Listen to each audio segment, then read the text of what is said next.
Greetings, I'm Hondo, and this is my review of the BSRI Ashmaker. The single chain for this video is going to be the pedal straight into my Darkglass MT900v2, and then straight into Ableton with no EQ, no compression, no post-processing at all.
The controls for this one are pretty simple and intuitive, but they're also a little bit unique. Starting up on the top, you have a master volume along with the bass and treble control knobs. Then on the second row, you have a pretty powerful mid contour control that's centered at around 700 Hz.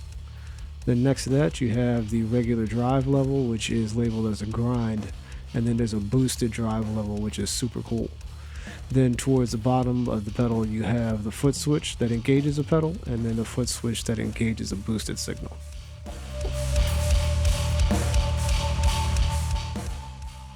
So BSRI sent this pedal over to me to test out and make a video, and I'm actually being paid for the first time ever, which is super cool. But just like all my other videos, nobody gets to see this before it goes out, unless you're in the Discord, and nobody else had any input. So right out of the gate, I'm going to say if you're looking for an aggressive drive, definitely pay attention to this one. It sounds as good as anything else out there, including the Darkglass stuff. And it's got really cool functionality for two reasons. One, the additional foot switch, and two is a boost knob. And essentially what the second foot switch allows you to do is to engage a higher level of boost.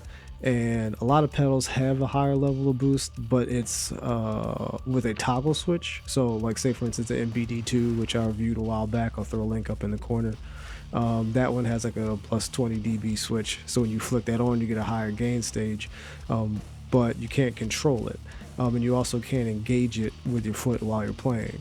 And that's exactly what you can do with the Ashmaker. You can hit that foot switch and engage that higher level of gain while you're in the song, but almost even more importantly, you can determine how much more gain you get with the boost knob. And what that does is provide you an ability to kind of control the dynamics of your drive in a way that a lot of pedals don't allow you to do. And it can almost function like having two different pedals on your board that share an EQ.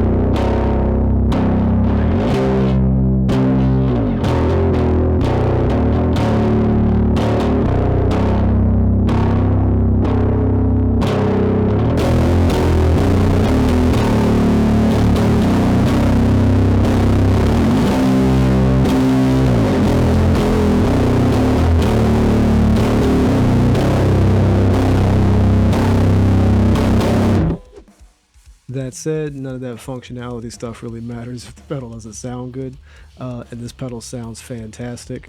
Over the past couple of years of me playing through a lot of different drives and a lot of different effects, I've come to have kind of two criteria that determine whether or not a pedal is going to be something that I keep and continue to use or not. And one is, does it feel good to play through? And then two is, does it inspire me to write riffs? And the Ashmaker definitely checks both of those boxes pretty hard. It's got a really cool tone to it. It's pretty unique in the upper mid range. It's kind of a little bit in Darkglass territory, but it definitely has its own kind of character. And it's still super aggressive and really raw sounding. And it actually sounds really good across a bunch of different types of basses and playing techniques.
So as I'm sure you've noticed by now, there's no clean blend on this pedal, and I don't miss it whatsoever.